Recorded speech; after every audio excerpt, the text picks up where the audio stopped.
منى، بنت عايشة لوحدها في شقة صغيرة. من صغرها وهي بتحب تبص في المراية كتير. الصبح قبل ما تنزل تبص وتضحك، وبالليل قبل ما تنام تقف قدامها وتسكت. في يوم وهي بتسرح شعرها خدت بالها إن انعكاسها في المراية بيتأخر.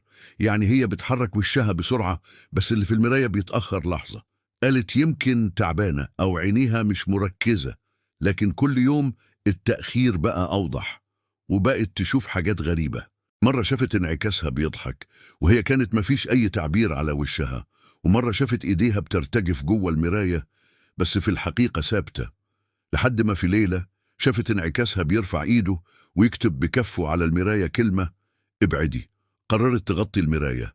كل ليلة كانت تحط قماشة سودة عليها، لكن كل يوم الصبح القماشة تقع وتلاقي على سطح المراية بخار مكتوب عليه: أنا شفتك قبل ما تتولدي.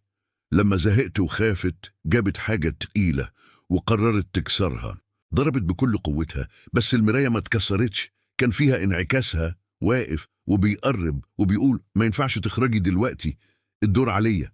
ومن يومها منى اختفت، ولا حد شافها ولا سمع عنها حاجة. بس كل يوم الساعة 3 الفجر نور المراية في أوضتها بينور لحاله، وبيظهر فيها وش بنت ساكت وبيفضل يبص لأي حد يقرب.